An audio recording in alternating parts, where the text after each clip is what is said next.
రేవంత్ రెడ్డి వచ్చిండు కదా, పరిపాలన ఎట్లా అనిపిస్తుంది మీకు? ఇప్పుడు ఏం చెప్పేటట్టు లేదమ్మా అది. ఎందుకు ఏమై? ఏం చెప్పేటట్టు లేదు.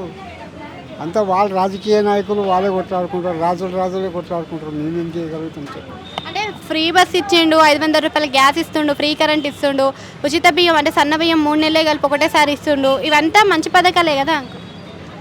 అంతా నాకేం ఇది లేదమ్మా, అంతా ఇంట్లోనే చేసుకుంటారు. నేను ఇంత బుక్కలు తిని బయటకు వచ్చేస్తాను.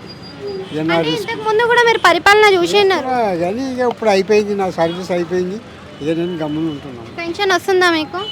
నాకు పెన్షన్ అయితే వస్తుందమ్మా, కేసీఆర్ది పెన్షన్. ఇంతవరకు అయితే కాంగ్రెస్ వాళ్ళు మాకు ఏం పింఛన్ ఇవ్వలేరు. అదే 50-60 ఇచ్చే ఈయన వచ్చినైతే పింఛన్ మాత్రం మాకు మంచిగా ఇస్తుంది.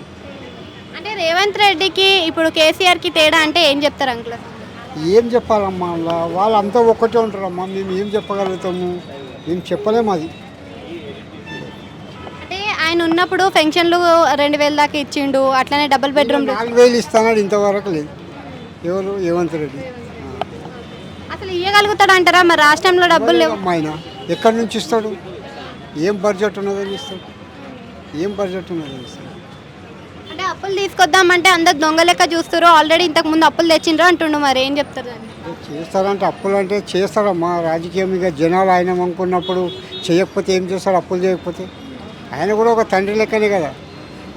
ఆయన చేస్తాడంటే ఆయన కూడా ఒక తండ్రి లెక్కనే. ఇప్పుడు కేసీఆర్ ఎట్లనో వాళ్ళు కూడా అంతే.